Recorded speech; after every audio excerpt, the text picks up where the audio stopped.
그 지난주 있었던 그 베트남 다낭 여행은 여러 가지 면에 있어서 저에게 매우 유익한 시간이었습니다. 이 다낭 시내와 이 베트남 이 관광지를 다니면서 느낀 것은 뭐냐면, 이 베트남이라고 하는 것이 참 이 거대한 우상의 나라, 이 불교 국가구나라고 하는 것을 느꼈습니다. 거리에 가도 늘 그 향 냄새가 났고, 또 이렇게 불상이라든가 이런 거 파는 데가 상당히 많았습니다. 또 작은 마트에 가도 어디 향도 팔고, 또 향을 담는 향곽도 이렇게 참 화려한 이렇게 모습으로 이렇게 판매하는 것을 보았습니다. 그러니까 그런 것을 보면 이 베트남 사람들의 어떤 그 종교성 이런 게 상당한 것을 보게 됩니다. 제가 이제 베트남에 있는 동안 십자가를 딱 한 번 봤어요. 사람들이 이제 여기 십자가도 하나 없냐? 그리고 우리나라 십자가 널린 게 십자가잖아요, 그죠? 근데 베트남에는 십자가 보기가 정말 어려웠어요. 근데 이제 같이 버스를 타고 가다 집사람이 저기 십자가 있다 그래서 이렇게 가만히 보니까 십자가 있긴 있는데 이제 성당 십자가였어요. 교회 십자가는 제가 보지를 못했습니다. 그래서 이 베트남이라고 하는 것은 이 사회주의 국가이기 때문에 예수님 믿으세요, 이것을 법적으로 금지하고 있답니다. 그러니까 전도를 할 수가 없는 곳이 베트남이에요. 어떤 사람이 만약에 내가 그쪽에 산다면 나를 보고 나도 예수님 믿고 싶어, 이건 가능한데 내가 예수님 믿으시죠? 이건 할 수가 없다는 거예요.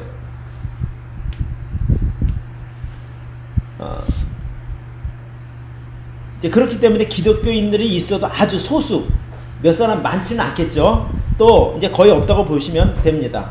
그래서 대신에 교회는 없는데 가는 곳마다 절이 있고 큰 불상들이 꽤 많이 있는 것을 보게 됩니다.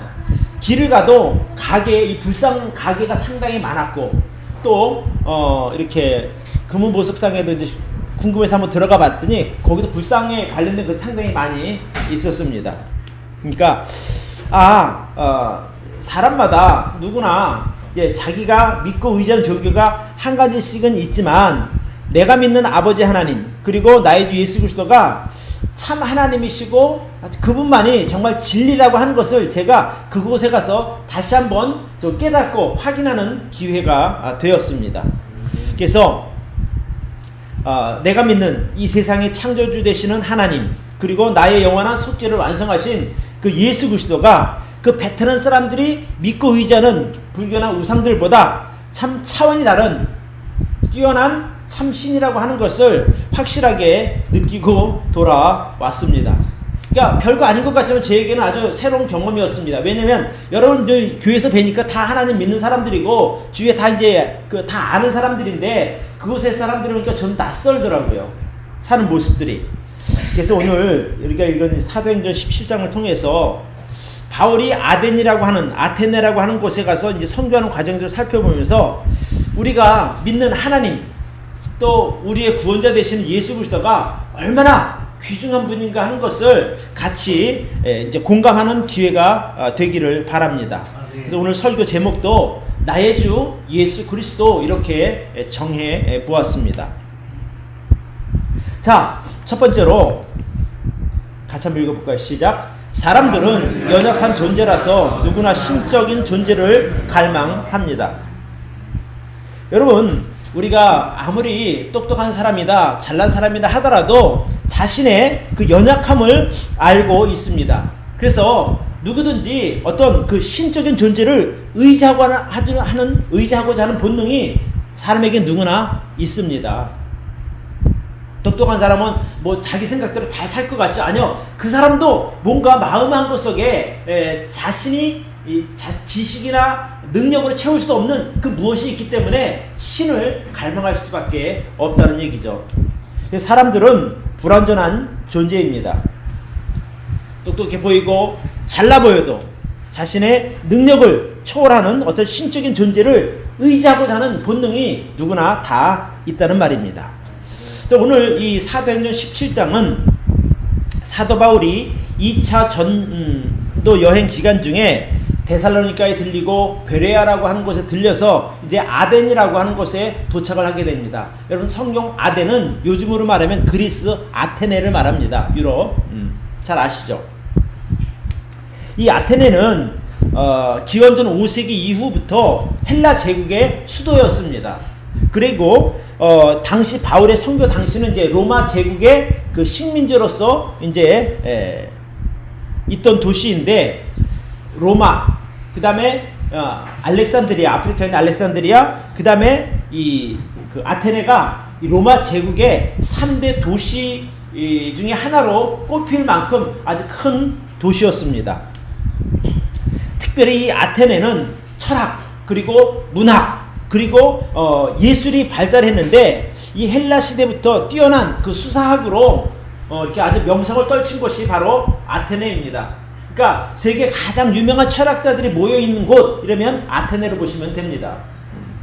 그래서 오늘 이 본문에도 등장하지만 여기 보면 18절에 어떤 에비구레오와 스고이도 철학자 이렇게 나오죠. 여기서 에비구레오라고 하는 것은 에피큐로스 학파를 말하고 스고이도는 이 스토아 학파라고 하는 철학 학파를 말합니다. 그러니까 당대의 최고의 철학 학파라고 보시면 됩니다.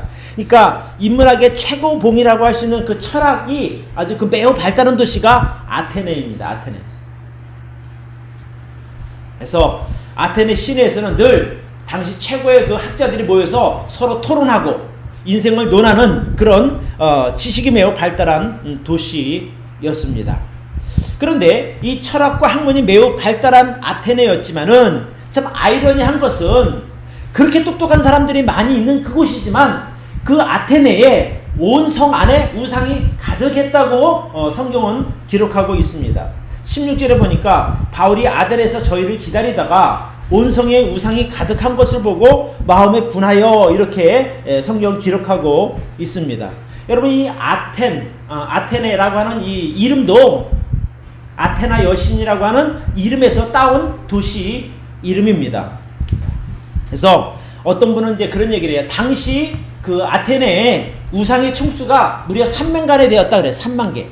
그러니까 이런 우상, 그러니까 불상이든지 또 다른 무슨 여신상이든지 이런 것들이 3만 개라고 하면 어마어마하게 많은 겁니다.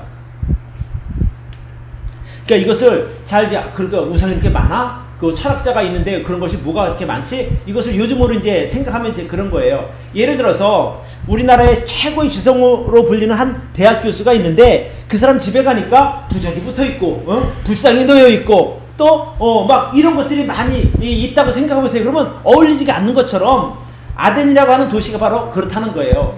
세계 최고의 철학과 지성들이 모여 있는 곳이지만 또 반대로 우상도 많았다는 거예요. 그래서 이런 것을 보면 사람이 아무리 똑똑하고 잘난 것처럼 보여도 결국에 인간으로서의 그 연약함이 있기 때문에 그런 그 자신의 연약함을 보완해줄 어떤 신적인 존재를 갈망할 수밖에 없다는 것입니다. 그래서 거대한 자연 앞에서 또 자신의 앞날이 어떻게 될지 모르는 그 인생의 그런 과정 가운데 사람들은 누구나 막연한 두려움을 가질 수밖에 없습니다. 똑똑한 사람도 내일 일을 알 수 없는 것이 인생이니까 그런 것들을 이제 절대자를 찾게 되는 것이죠. 그런데 사람들이 자기를 위한 어떤 우상을 이제 섬기고 절대자를 의지하려고 한다 하더라도 문제는 자기가 의지하는 그 어떤 대상이 그 사람을 보호해주지 못한다는 겁니다. 우상은 그렇잖아요. 여러분 내가 마음에 든든함을 갖기 위해서 내 품속에 부적을 넣고 다닌다 하더라도 마음의 위로만 될 뿐이지 그것이 무슨 능력이 있겠습니까? 그렇죠?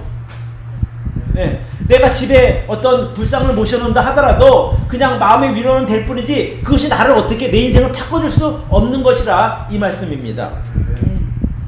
그러니까 이번에 제가 베트남에 가서 느낀 것 중에 하나가 이 베트남 사람들도 이 아테네 사람들과 마찬가지로 범사의 종교성이 상당히 많았어요. 왜? 늘 향내가 나고 어떤 그런 불상에 절을 하고 이런 것이 일상화되어 있지만은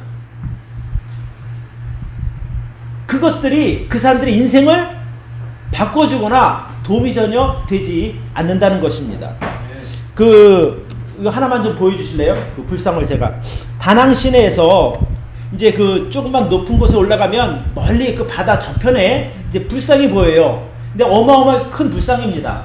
여기 나왔죠.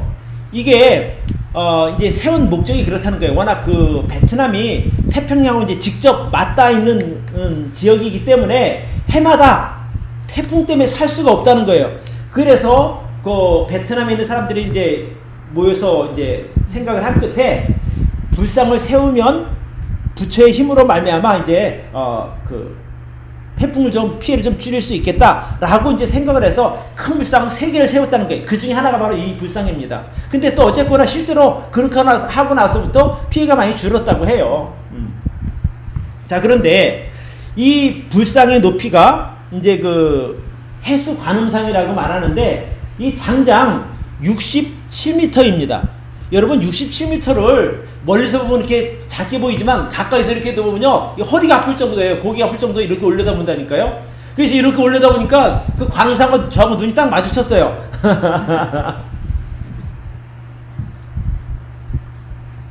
자, 이런 불상이 이거보단 작지만 큰 것들이 곳곳에 있는 것이 베트남이에요. 그리고 산마다 절들이 다 있어요. 제가 또 오행산이라고 하는 곳에 갔었는데 거기 가보니까 세상에 토굴마다 뭐 옆에 산 기슭마다 불상 온 천지였어요. 그러니까 사람들이 지나가다 불상 보면 자연스럽게 이렇게 되잖아요. 그런데 이렇게 엄청나게 큰 67m 되는 그 해수 관음상도 셀 수 없이 많은 불상들도 또 다른 우상들도 자기에게 와서 그 경배하는 자기에게 기도하는 사람들에게 아무 능력을 행할 수 없다는데 그런 안타까움이 있는 거예요.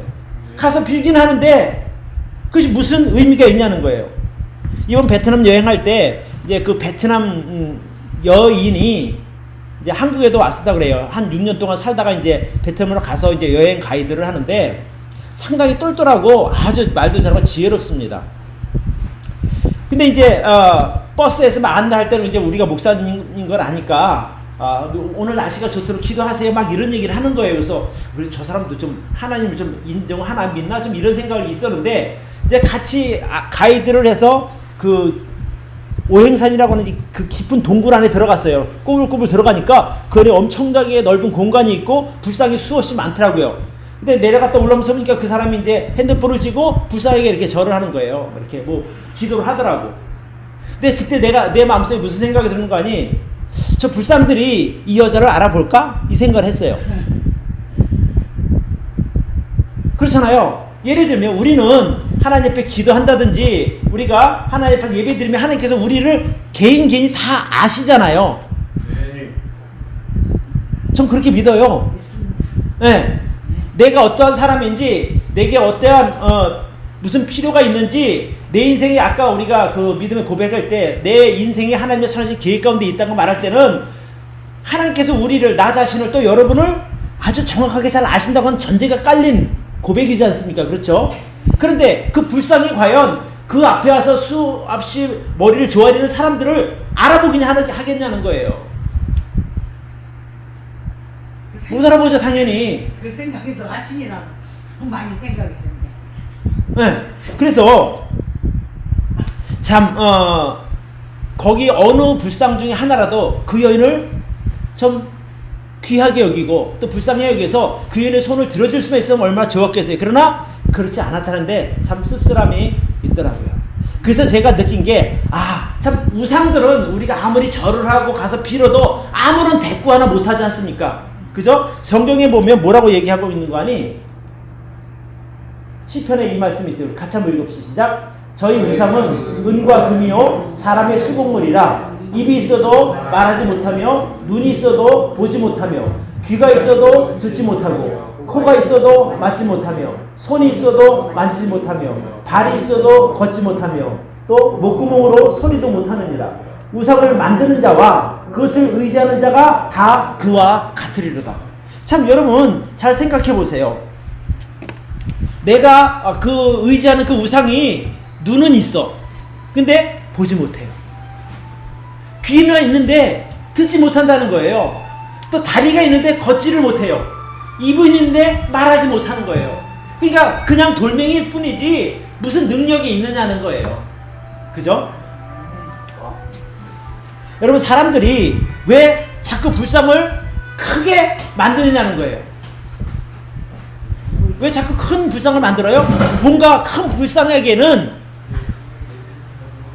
능력도 클 것이라고 하는 기대감이 있는 거예요. 또 아주 깊은 동굴 안에 우상들을 많이 만들어 놨잖아요. 그럼 뭔가 이렇게 깊은 내 만드는 불상을 찾아가면 뭔가 효험도 더 있을 것이라고 기대감이 있는 거예요. 그렇죠? 또 수많은 불상 막 세워놓을 때는 이렇게 숫자가 많은 우상이 있으면 뭔가 이 중에 하나라도 나에게 도움이 되겠지라고 하는 그런 기대감이 있으니까 크게 만들고 깊은 곳에 만들고 많이 만드는 것 아닙니까? 그렇죠? 그런데 안타깝게도 그 모든 우상들은 아무짝에도 쓸모가 없다는 거예요. 아니, 귀가 있어서 듣기를 하겠습니까? 눈이 있는데 보기를 합니까?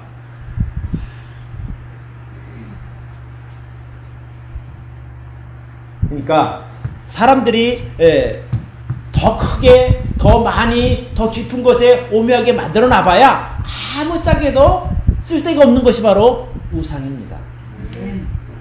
그런데도 사람들은 여전히 우상을 찾아갑니다. 우상에게 절하고 듣지도 못하고 말하지도 못하지만 어쨌든 그 우상에게 자기 소원을 비는 거예요. 자기 운명을 맡긴다는 것이죠. 그런 것을 볼 때 우리가 믿는 하나님이 얼마나 감사한 분인가 하는 것을 새삼 깨닫게 되었습니다. 우리를 창조하신 그 하나님께서는 우리가 엄마 뱃속에서 태어나기 전부터 이미 나를 계획하셨고 나를 조직하셨고 또 지금도 우리와 함께 계시고 장래엔 우리에 대해서 책임져 주시는 분이 바로 하나님이십니다. 그렇죠?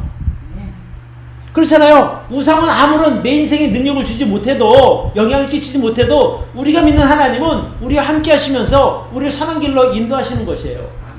우리를 존귀하게 여기시는 분이라 이 말씀입니다. 여러분, 우리가 하나님께 기도 왜 해요? 하나님께서 들으시니까 기도하지 않습니까? 그죠? 또 하나님께서 우리에게 말씀하셔요. 또 우리와 동행하십니다. 우리의 말, 행동 하나하나를 다 살피고 계시는 분이 바로 하나님이시라는 거예요. 그러니 그런 우상, 듣지도 못하고 말하지도 못하고 걷지도 못하고 눈동자 하나 돌리지 못하는 그 우상하고 하나님과 비교할 수 없다는 거예요. 그냥 생명체 없는 돌멩이 같은 그 우상과 살아계신 하나님과 어찌 비교할 수 있겠느냐 말입니다.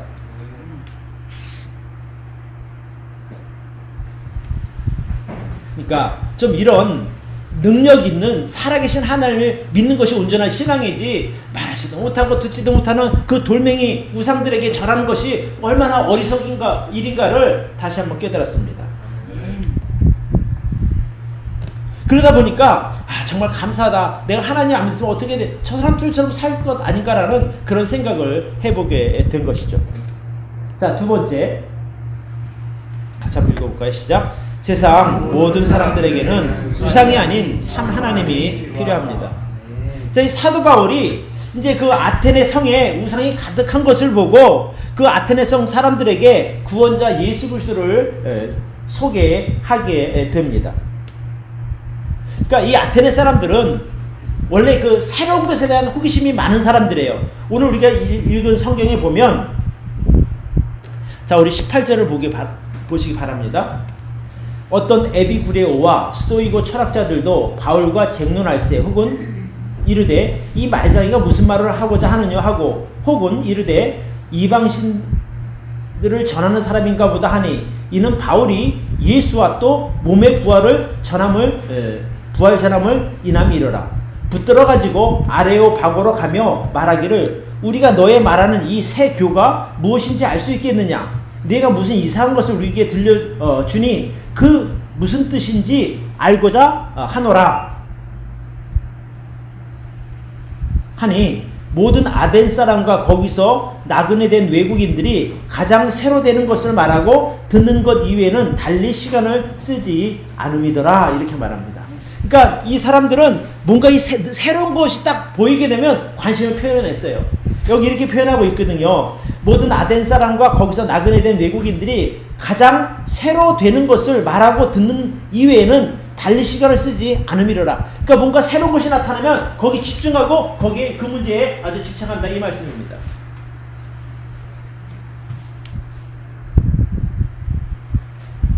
그러니까 여기 보면 이제 이 사람들이 그때 당시 사람들이 있다는 거예요.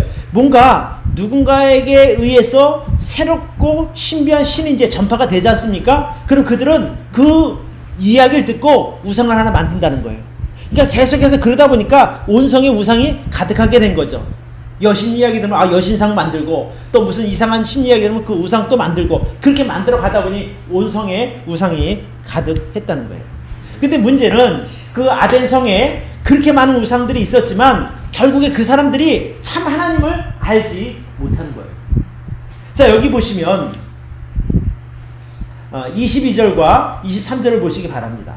바울이 아레오바고 가운데 서서 말하되, 이 아레오바고는 이 종교 재판을 하는 것이에요. 곳인데 거기서 이제 바울이 그 사람들에게 말합니다. 아덴 사람들아, 너희를 보니 범사에 종교성이 많도다. 내가 두루다니며 너희 위하는 것들을 보다가 거기 알지 못하는 신에게 라고 쓰긴 단도 보았으니 그런즉 너희가 알지 못하고 위하는 그것을 내가 너희에게 알게 하리라. 너희들 이렇게 다니다 보니까 어느 신 이름이 뭐라고 써있냐면 알지 못하는 신에게 써있는 거예요. 근데 알지 못하는 신이지만 거기다 절하는 것을 보고 너희가 이 찾고자 하는 알지 못하는 신이 누구냐면 바로 하나님이시다라고 하는 것을 그들에게 알려줍니다.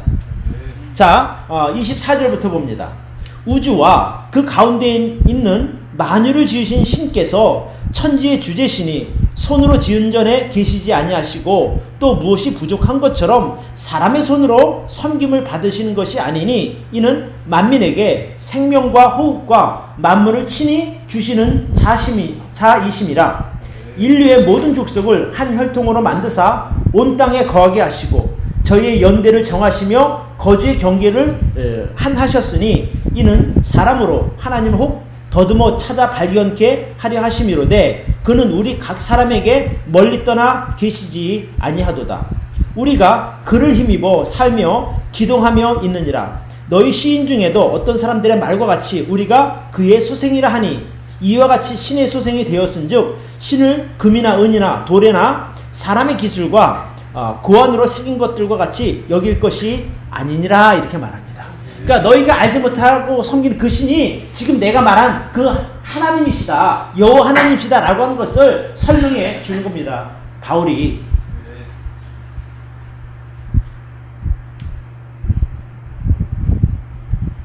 그러니까 바울은 당시 그 최고의 지성이라고 자부하는 사람들이 그런 지성을 가지고도 하나님을 알지도 못하고 찾지도 않는 것을 보면서 상당히 안타까워했어요. 그래서 이 안타까운 마음으로 그들에게 하나님을 소개한 것입니다.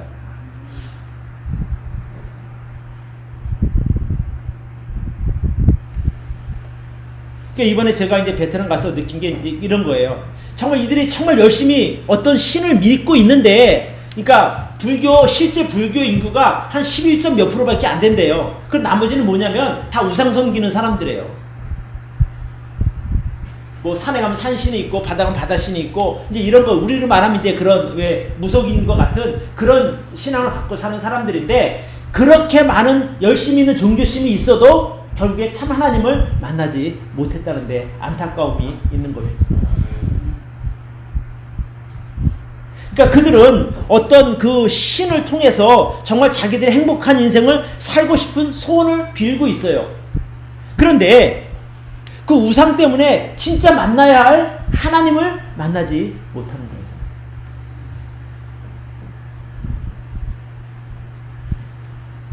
그러니까 평생 헛된 우상 섬기다가 인생 끝나고 마는 거예요. 아니 차라리 아무것도 안 믿지 않으면 예수님을 소개한다든지 할 때 그들이 받아들이기가 싫은데 이미 그들의 마음속에 우상이 가득하니까 복음이 들어갈 틈이 거의 없는 것이에요.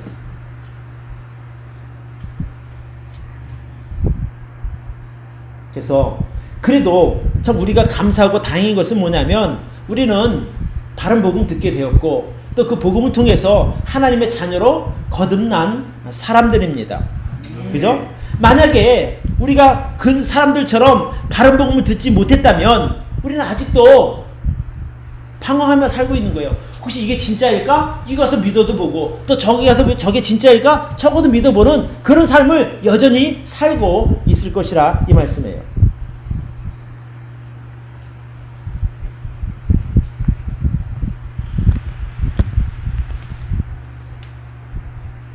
그러니까 헛된 것 붙잡고 엉뚱한 곳에 힘쓰는 인생들이 바로 예수님을 만나지 못한 사람들이 하는 그 일이거든요. 그러니까 그런 거예요. 그 월남이나 이런 사람들이 큰 불상 세우고 깊은 곳을 찾아가는 것처럼 잘 모르면 큰 교회 찾아가는 거예요. 큰 교회. 사람이 많이 모이니까 뭔가 여기 영험한 것이 있는가 보다 찾아가게 되는 거예요.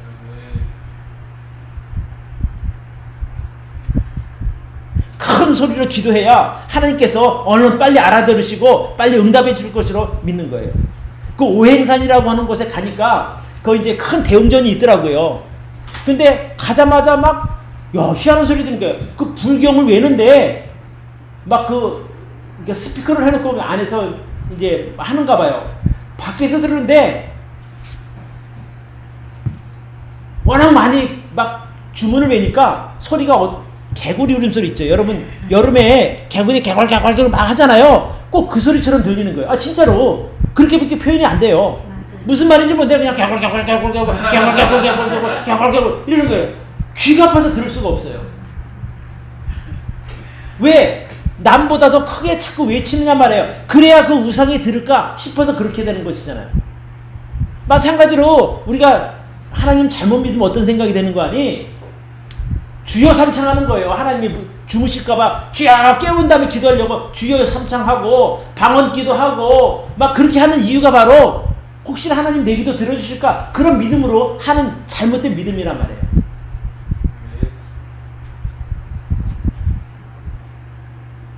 방언으로 기도하면 뭐 하나님께 직통 기도한다고 이런 잘못된 믿음을 가진 사람들이 꼭 엉뚱한 일을 하게 되는 거예요. 그러니까 우상 믿는 사람들과 크게 다를 바가 없는 모습들입니다. 여러분 기억하시는지 모르겠지만 열왕기 그 18장인가 보면 엘리야하고 그 바알신과 아세라신 선지자들이 거기서 누구 하나님이 진짜 하나님이냐 서로 대결한 적이 있어요. 그래서 이제 그 아세라신과 바알신 믿는 그 선지자들이 제단을 차려놓고 자기 신께 기도합니다. 근데 기도를 해도 아무런 느낌이 없으니까 더 크게 외치고 더 크게 외치고 안 되니까 나중에 자기 몸을 해야 하는 거예요. 상하게 만드는 거예요. 그렇게라도 해서 자기들 신을 부르려고 하는 그런 모습들이 있단 말이죠. 근데 반대로 엘리야는 어떻게 했느냐? 하나님께 기도했어요. 기도하자마자 뭐 크게 뭐 삼창도 안 했단 말이에요. 그냥 기도했을 때 하늘에서 불이 내려와서 제단을 완전히 살라버렸던 거죠. 그러니까 진짜 하나님 누구냐? 이스라엘의 여호와 하나님. 그분은 우리의 아버지 하나님이 되시는 분이에요. 그러니까 외칠 필요도 없고 떼쓸 필요도 없고 뭐 크게 뭐 어떤 그런 데 임하시는 것이 아니라 자기 자녀가 기도하면 신음소리만 듣고도 이해하시고 들으시는 분이 바로 우리의 주님 하나님이십니다.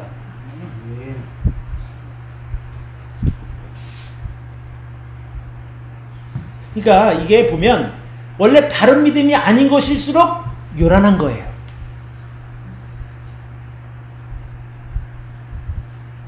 그러니까 성경적인 믿음은 굳이 막 척하지 않아도 되는 거예요. 내가 믿는 척하지 않아도 되고 내가 열심히 척하지 않아도 된단 말이에요. 왜? 우리 마음의 중심을 보시는 하나님이 계시니까. 여러분 원래 자식도 내 부모가 자기 부모라는 걸 믿으면 굳이 엄마 나 자식 맞아? 이렇게 안 한단 말이에요. 그냥 자연스럽게 행동하잖아요. 근데 꼭 종들이 자식 흉내 내려고 뭔가 척하는 거예요. 저분이 우리 부모야? 막 이렇게 얘기한다는 거죠. 근데 내가 얘기하지 않아도 내가 인규의 부모고 재은이 부모라는 거 다 알잖아요. 얘들이 떠들지 않아도 다 안단 말이에요. 생기기 비슷하니까. 그러니까 믿음이 없는 사람들이 꼭 자기 믿음 나타내기 위해서 뭔가 자꾸 포장하는 거예요. 꾸미는 거란 말입니다.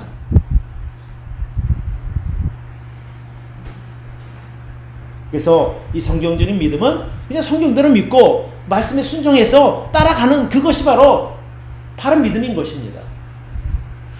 과장할 필요도 없고 떼쓸 필요도 없는 것이에요.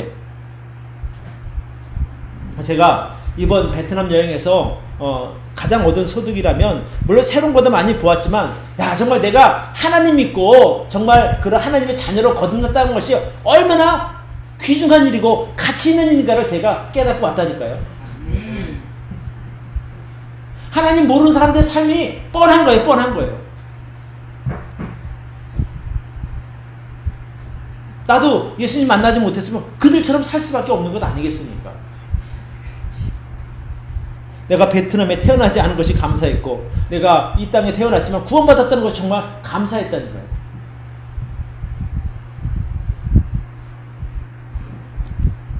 세 번째, 같이 한번 읽을까요? 시작. 소망 없는 사람들에게 전할 진리는 예수 그리스도의 죽으심과 부활입니다. 이게 소망 없는 사람들일수록 헛된 일에 많은 시간을 보내게 됩니다. 여기 이제 오늘 우리가 읽은 사도행전 11장에도 보면 그 당시 그 쟁쟁한 그 철학자들, 에비그레오와 스고이도 철학자들이요, 날마다 모여서 하는 일이 뭐냐면 말 토론만 하는 거예요. 근데 진짜 해야 할 믿음에 대한 토론을 하는 것이 아니라 자기들 지식 자랑하는 거 있다니까요.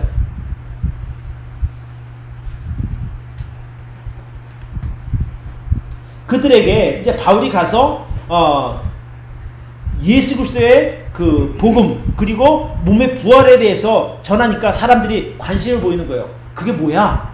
우리도 한번 들어보자. 이렇게 되는 거죠. 그러니까 아테네 사람들은 뭔가 자기가 이 토론하는데 자기 목숨을 건 사람들이에요. 그러니까 토론 자체로 모든 거 인생이 끝나는 거예요. 근데 제가 베트남에 가서 보니까 참 신기한 게 베트남 거리에는 식당이 이렇게 많더라고요. 식당이 이렇게 많아요, 길에. 집에서 밥을 안 해 먹잖아요. 아, 그래요? 네, 밥을 안 해 먹어요. 거의. 근데 1,000원이면 문제는 아침에 가도 젊은 사람들이 삥 이렇게 식탁에 줄로 앉아서 밥 안 해 먹어요. 그냥 이야기들을 하고, 또 어떤 사람들은 아침인데도 카드를 하는 거예요. 그 다이 뭐 이렇게 막 고 막 이렇게 하는 거예요. 그래서 야, 참 신기하다. 쌀국수 맛이 있었어요, 없었어요? 엄청 맛있지, 거기는. 맛있었어. 진짜 맛있어요. 아주 맛있어. 최고 맛있어. 근데 지금 내가 그 얘기를 하려는 게 아니라 그냥, 아니 벌건 대낮에 우리는 얼마나 바빠요, 그죠? 근데 거기는 젊은 사람들이 삥 둘러 앉아서 그냥 담소하는 거예요. 저녁이 되니까. 근데 뭘 하나 이제 사러 나갔는데 세상에 그 식당에 야, 자리가 없죠? 자리가 없어요. 얘네들은 더워서 낮에는 활동을 안 해요. 아, 그런 거예요? 네. 그러니까 내가, 나는 이제 어떻게 봤냐면 그거를, 아, 이 사람 도대체 먹고 마시고 노는데 자기가 최고다. 엄청. 그러니까 우리는 죽음 이후에 천국을 바라보고 생각하면서 살잖아요. 근데 내가 볼 때 그 사람들은 내 영적으로 봐서 그런가, 아, 저 사람들은 어차피 장래는 없으니까 그냥 일단은 즐기자 이거 같아요. 먹어보자.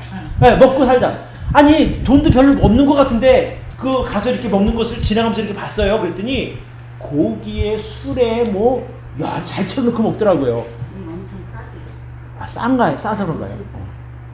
어쨌든 제 눈에 그렇게 보이더라니까요. 그래서 야, 저 사람들 참 즐기는데 자기가 최선을 다하는 사람들이다.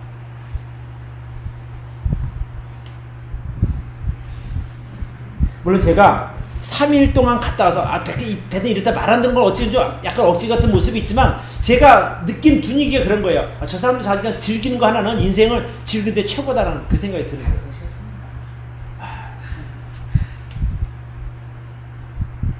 어쨌든 그들은 미래에 대한 소망이 없다 보니까 일단은 자기가 최선을 해서 즐기고 누리는 것이 아마 최선이라는 생각이 들게 되었어요. 그러니까 바울이 그런 그 아테네 사람들에게 정말 늘 생산적이지 않은 토론만 하는 사람들이 있거든요. 그러니까 그들에게 예수님의 복음과 부활을 전하게 되었거든요. 근데 자 보세요. 오늘 본문에 보면 이렇게 나와요. 31절을 보시기 바랍니다. 이는 정하신 사람으로 하여금 천하를 공의로 심판할 날을 작정하시고 이에 저를 죽은 자 가운데서 다시 살리신 것으로 모든 사람에게 믿을 만한 증거를 주셨음이로다. 저희가 죽은 자의 부활을 듣고 혹은 기롱도 하고, 이 기롱했다는 것이 이제 그 비웃었다는 이야기거든요. 예수님의 그 복음 그리고 죽은 자의 부활 이야기를 하니까 웃기고 있네 이런 거예요. 그렇지만 또 어떤 사람들은 내가 한번 더 들어보고 싶어 이런 사람이 있다는 거죠.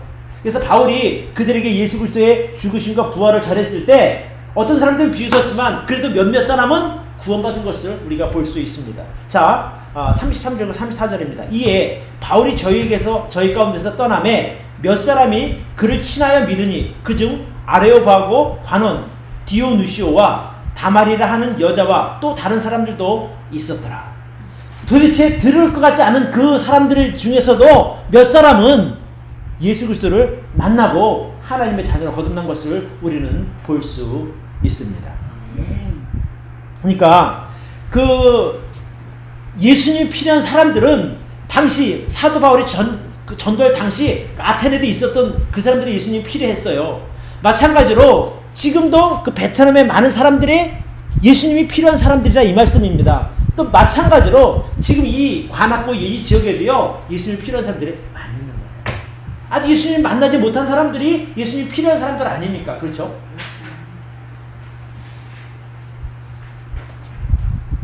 베트남이나 아테네나 정말 교회가 없어서 복음을 전하는 사람이 없어서 그들이 참 하나님을 만나지 못했지만은 근데요 이 관악구 교회가 얼마나 많아요. 진짜 많네요. 네. 그런데 왜 하나님 잘 모르냐는 거예요. 이러는 거.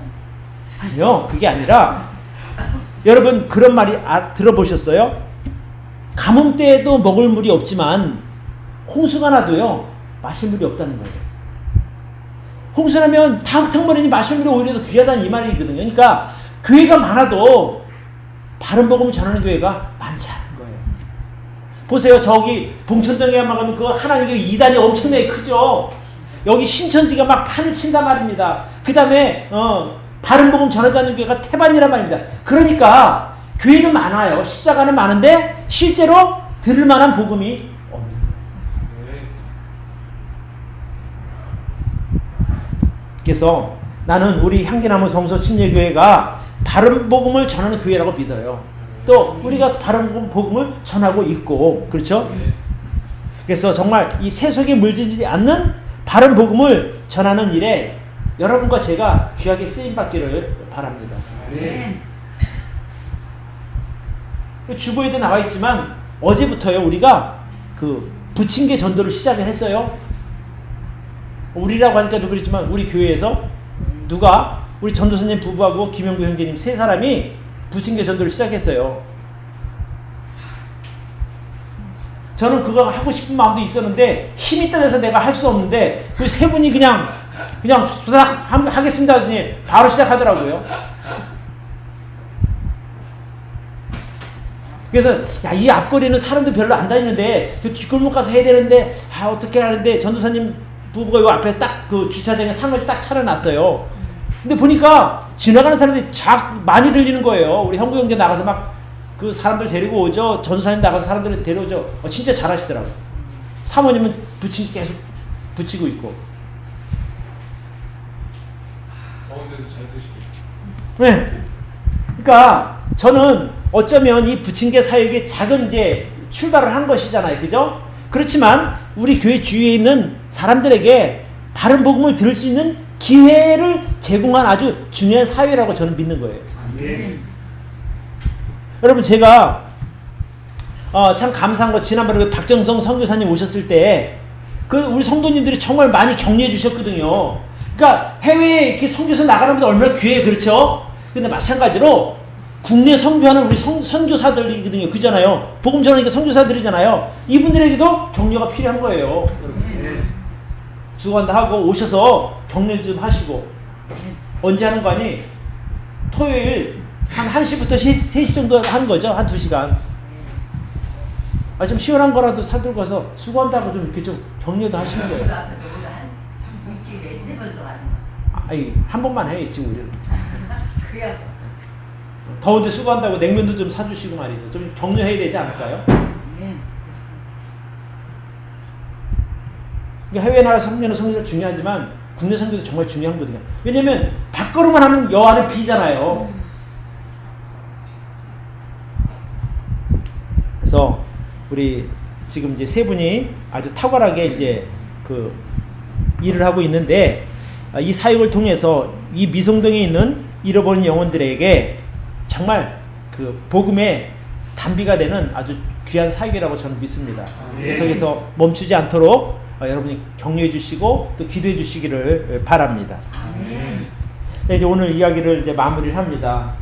그러니까 사람은요, 뭐 아테네 사람이든 베트남 사람이든 우리 대한민국 사람이든 다 연약한 존재들이에요. 그렇기 때문에 어떤 그 하나님이라고 하는 존재가 다 필요하다 이 말씀입니다. 그러니까 우리는 보통 이런 생각이에요. 야, 저 사람 너무 똑똑해서 뭐 다 알아서 잘해. 아니요. 똑똑해 보이는 그 사람도 예수님이 필요한 사람이라 이것이에요. 그런 사람들에게도 복음은 전해져야 하는 것입니다. 그래서 정말 소망 없는 삶을 사는 사람들에게 전해야 할 분이 누구냐? 바로 예수 그리스도의 십자가 복음 그리고 그분의 부활하심을 우리가 전하는 저와 여러분들이 되길 바랍니다. 또 우리 상기나무 성소 침례교회가 되기를 바랍니다.